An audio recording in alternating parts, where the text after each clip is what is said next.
Torej, tukaj v Murski Soboti smo zaključili z sklopom večerovih soočenj. Zanima me, ali ste zadovoljni s povedanim in kako bi pokomentirali današnjo politično debato? Mislim, da je bila prijazna, celo preveč prijazna. Pričakoval sem več dinamike, več ognja, več žara, ker nam dejansko gre za Prekmurje. Opažam, da seveda so mi bližje kandidati iz teh tako imenovanih levih strank.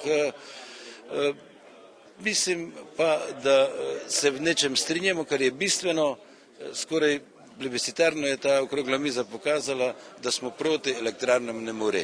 In tudi, če ne dobim nobenega glasu na tem volitvah, to mi je lepo upanje. Moram reči, da se mi je zelo dopadla, ni bilo samo govora o nekih problemih v zvezi z orožarsko afero, ampak smo se dejansko pogovarjali o razvoju Pomurja, severovzhodno Slovenije in to me veseli. Ja, zdelo se mi je malo premlačno, premalo kontradiktornih stališč, premalo, kako bi rekel, premalo živahna razprava, šlo je kot po tekočem traku. Se pravi, zadeva bi lahko bila tudi bolj živahna, ne? No, mislim, da je bila konstruktivna, mislim, da ni bilo nizkih udarcev in mislim, da kdorkoli bo izvoljen, mislim, da je ta debata pokazala, da bo razvoj Pomurja šel v drugo pot, kot je šel do sedaj. No, mene je zelo presenetilo, da smo vsi skupaj, ne glede na to, da smo v opoziciji ali koaliciji, ugotovili, da je treba za Prekmurje nekaj narediti.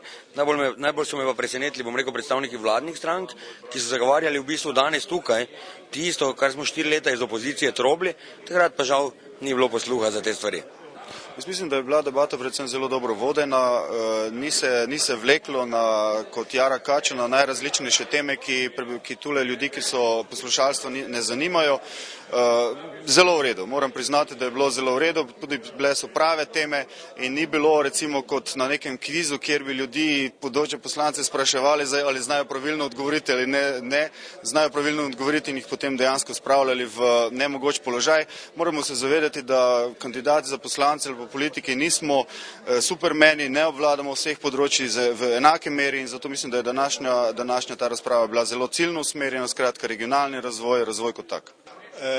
Današnje soočanje je pokazalo predvsem probleme, našteli smo Muro, avtoceste, vodovodni krak in še tako naprej par teh problemov in pri vseh teh smo ugotavljali samo nekaj.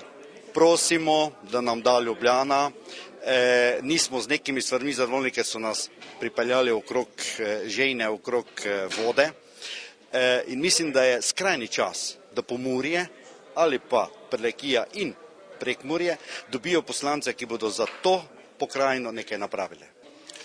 Bilo je najprej, moram reči, dobro vodenje, bila je disciplina, ker drugače se ne da nič pametnega povedati. In mislim, da je bila zadeva dobro speljana. Jaz sem ves čas pričakoval in resnično pričakoval za Pomurje v tem sicer iracionalnem predvolilnem času, da bi pa le prišlo do nekega brainstorminga, do viharjanja možganov, da vržemo na mizo strani različnih političnih opcij tiste ideje, tiste poglede, ki bi bili za Pomurje v razvojnem smislu najboljši. In pozdravljam to omizje in takšnih bi moralo biti še več.